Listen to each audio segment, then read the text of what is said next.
A debt was to be paid not in coin or cattle, but in the currency of a soul, a transaction sealed under a sky the color of rust and old regret. On the blanched plains where the wind spoke only of erosion and endings, Silas lived within the architecture of his own grief. His heart was a locked room, the key long lost in the same earth that had claimed his wife, Maria, and with her, every flower, every song, every reason for the sun to rise. His ranch was a portrait of this internal desolation. Fences leaned like tired old men, the barn door hung agape like a silent scream, and the dust, a fine red powder, coated everything, a shroud over a life that had ceased to live and was merely, stubbornly, existing. Mornings were a ritual of bitter coffee and the vast, accusatory silence of the prairie. He moved through his chores with the grim efficiency of a man who works only to exhaust the body so the mind cannot wander. The children in the distant, dusty town, the only settlement for 100 miles, spoke of him in hushed tones, their parents pointing to his silhouette against the horizon as a cautionary tale, a man hollowed out by sorrow. In the center of his property sat the most potent symbol of his decay, a square of earth, fenced off and barren, where Maria's garden had once blazed with color. Now, it was a graveyard of withered stalks and cracked soil, a testament to the fact that nothing beautiful could survive here. Not anymore. The arrival of Jedediah Barlow was like the scrape of a steel spur on raw nerve. Barlow was a man carved from greed and impatience, a land baron who owned the paper on Silas's ranch and, by extension, the remainder of Silas's life. He rode a horse too fine for the landscape, his leather jacket gleaming with an offensive newness. He did not dismount, a deliberate posture of superiority, forcing Silas to look up at him from the porch steps. The laughter that followed his greeting was like stones grinding together. "Heard you've been lonely out here, Silas," Barlow drawled, a cruel glint in his eyes. "A man needs companionship." A woman's touch. Silas said nothing, his face a mask of stone, his gaze fixed on the horizon beyond Barlow's shoulder. He knew this was not about kindness. Barlow's kindness was a myth, a tool he used only to twist the knife later. From behind the swell of the hill, two of Barlow's men led a wagon forward. In the back, sitting on a crude bench, was the payment for Silas's debt. A woman. But as she was made to stand, a collective gasp seemed to be stolen from the very air. She was a giantess, a creature of impossible scale, her head nearly brushing the canvas roof of the wagon. Her frame was immense, broad-shouldered and long-limbed, her presence so overwhelming it seemed to warp the landscape around her. The whispers of Barlow's men were audible, snickering and foul. "A bride for the broken man," Barlow announced, his voice booming with malicious glee. "She's all yours, Silas." Debts paid. The woman was prodded forward. She moved not with the clumsiness one might expect, but with a slow, burdened dignity, her eyes downcast. She was dressed in rough burlap, a garment meant to humiliate, to emphasize her status as chattel. This was the joke, the punchline to Silas's tragedy, to give the man who had lost everything a monstrous caricature of what he had lost.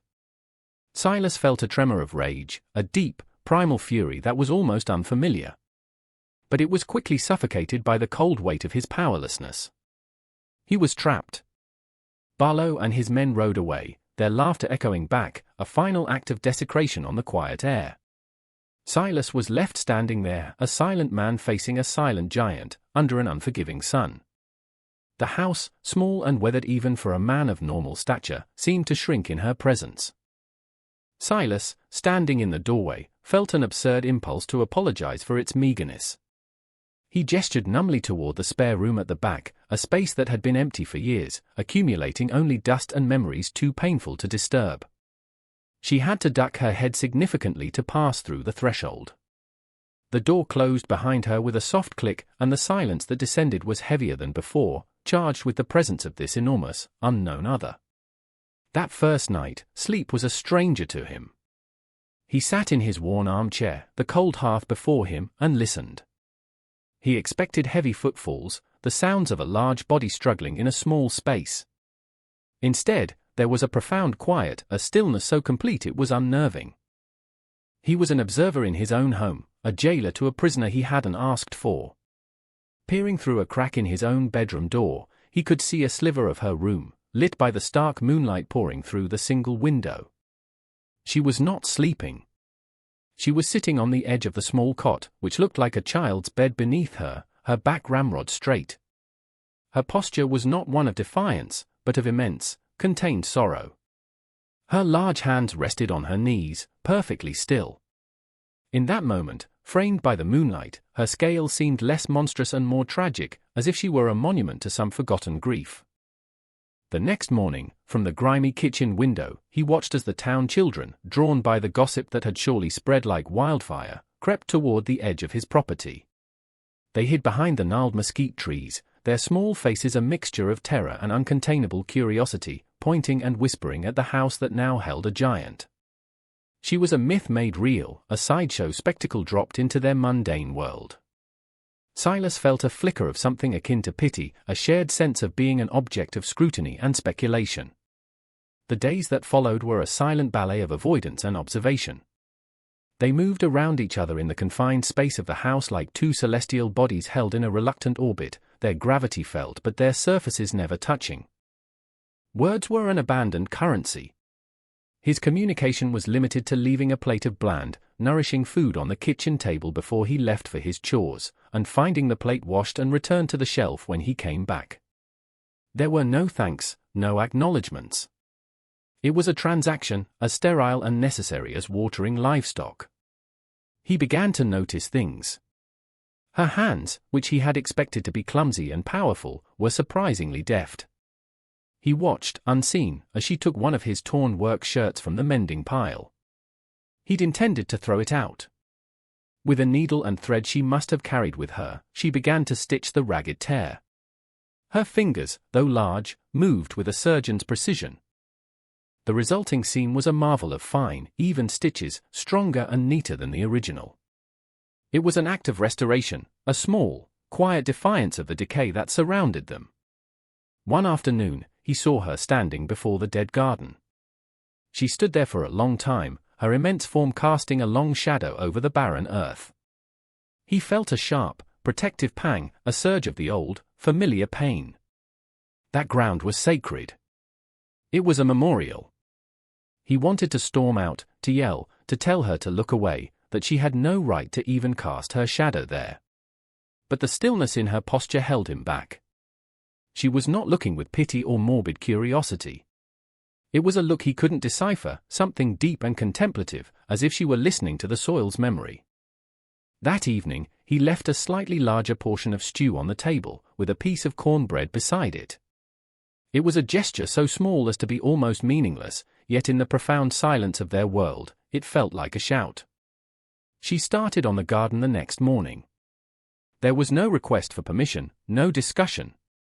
He came out onto the porch, his coffee cup warm in his hands, and saw her there, on her knees in the dirt. She was pulling the dead, brittle stalks of Maria's roses from the ground. A cold fury rose in Silas's throat. Each weed she pulled felt like a violation, an erasure of the last tangible piece of his wife he had left.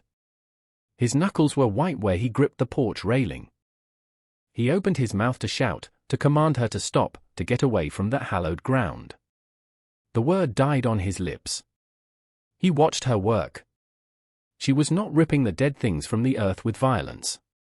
Her movements were methodical, almost reverent.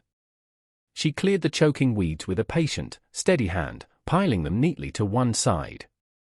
She seemed to be freeing the soil, not desecrating it. He stayed on the porch for over an hour, a silent, conflicted sentry, watching as she single-handedly cleared the plot that had been his monument to loss. The sun beat down on her broad back, and she did not falter. The children at the fence line had grown bolder. They no longer hid. They stood in a small, silent cluster, their fear having slowly transmuted into a quiet awe. They were watching a landscape they had only ever known as dead being tended to. They were witnessing an act of creation, and it was mesmerizing. Silas retreated back into the house, the anger within him warring with a strange, unsettling flicker of hope. He was watching her dismantle his memorial, and he was letting her. The locked room of his heart rattled, just slightly, on its rusted hinges. A change was coming, it was in the air. The sky to the west had bruised to a deep purple, and the wind had begun to whisper warnings, kicking up small cyclones of red dust. The atmosphere grew thick and heavy, mirroring the unspoken tension that had been building on the ranch for weeks. The woman, he still didn't have a name for her, thinking of her only as her, had finished clearing the garden. The soil was dark and exposed, a blank canvas where before there had been only a ruin. That evening, as he went to latch his bedroom window against the coming storm, he found it. Resting on the weathered sill was a small, perfectly smooth river stone, grey and cool to the touch. It was an object of simple, unadorned beauty. He picked it up. It felt heavy in his palm, weighted with an intention he could not parse. Was it a peace offering? A token of thanks for the food? Or something else entirely? He closed his fingers around it, the stone's coolness a stark contrast to the turbulent heat in his own chest, and slipped it into his pocket. The storm broke just after midnight. It was a deluge, a violent catharsis for the parched land. Rain hammered against the tin roof, and thunder cracked with a percussive force that shook the very foundations of the small house. He couldn't sleep. Drawn by an instinct he didn't examine, he moved into the main room. And there she was. She was standing before the large window, a colossal silhouette against the violent, strobing flashes of lightning. The storm raged outside, but she was an island of absolute stillness within it. She was not afraid. She was watching it, witnessing its power. And in that moment, as a bolt of lightning illuminated her face, he saw not a giant, not a monster, not the punchline to a cruel joke. He saw a person. A person who understood what it was to endure a storm, to stand firm while the world tore itself apart around you. A profound and unexpected kinship resonated within him, as silent and powerful as the lightning that lit up the sky. The day after the storm, the world felt scrubbed clean. The air was crisp, and the scent of wet earth was a perfume of renewal. In the garden, the change was startling. The dark, tilled soil had drunk deeply of the rain, and already, almost imperceptibly, a few defiant specks of green were pushing their way toward the sun. They were nothing more than tiny sprouts, fragile and tenacious, yet they felt like a miracle. The children noticed it, too. Later that day, Silas saw a small, clumsy bouquet of wildflowers lying just inside the fence near the garden plot, a timid offering left for the giant who made things grow. A fragile bridge was being built, one wildflower at a time, between the town's fear and this strange new reality. The peace, however, was as fragile as those first green shoots. The sight of Barlow's fine horse cresting the hill was an immediate and visceral violation. He rode directly to the house, his presence casting a pall over the morning. He dismounted with an arrogant swagger, his gaze sweeping over the property with an owner's possessiveness. Then his eyes landed on her, where she stood near the nascent garden, her hands covered in rich soil. A contemptuous sneer twisted his lips. He ignored her completely, addressing Silas as if she were a piece of furniture or a stray animal. "Well, well, Silas," he said, his voice slick with insinuation. "Looks like you're putting my property to good use." Didn't figure her for a farmhand, he took a step closer to her, his eyes raking over her form with a blatant, dehumanizing appraisal. The air grew still and sharp, like the moment before a blade falls. Silas felt the blood drain from his face, replaced by a cold, rising tide of fury. The protector within him, dormant for so long it was almost a ghost, began to stir from its slumber. His hands, resting at his sides, slowly, deliberately, clenched into fists. Barlow, drunk on his own power, took another step. He laughed, a short, ugly bark. "Time to see if the merchandise is holding up," he sneered, reaching out a hand to grab her arm, to assert his claim, his ownership, in the most physical and degrading way possible. He expected her to flinch, to cower, to endure it as she was supposed to. He was wrong. Before Silas's rage could translate into motion, she moved. It was not a violent act. It was a fluid, almost elegant shift of her weight, a simple sidestep that possessed a grace utterly shocking in a person of her size. Barlow's grasping hand met only empty air, his momentum carrying him forward into a clumsy, humiliating stumble. He caught himself before he fell, his face flushing a dark, mottled red. Humiliation curdled instantly into venomous rage. The mask of cruel amusement fell away, revealing the raw ugliness beneath. With a guttural snarl, he reached to the coiled bullwhip on his saddle. "You insolent beast," he spat, his voice thick with hate. "I'll teach you your place." He tore the whip free. That was the moment the dam inside Silas broke. The grief, the shame, the powerlessness that had held him captive for years were washed away in a singular, cleansing flood of protective instinct. He moved without thinking, crossing the space between them in 2 long strides. He planted himself directly between Barlow and the woman, his back to her, his body a living shield. The world seemed to fall silent, waiting. And into that silence, Silas's voice, rough from disuse but charged with a deadly calm, dropped like a stone. "Get off my land!" Barlow stopped, whip in hand, genuinely surprised. Then he laughed again, a sound of pure disbelief and ridicule. "Your land," he mocked. "You forget yourself, Silas. This is my land." Barlow's arm tensed, the whip rising, a black snake poised to strike. The air crackled. The children at the fence held their breath, their eyes wide with terror. It was in this frozen, critical moment, as violence was about to be unleashed, that the great silence was finally broken by a voice other than the men's. It was not the booming, monstrous sound Silas might have imagined.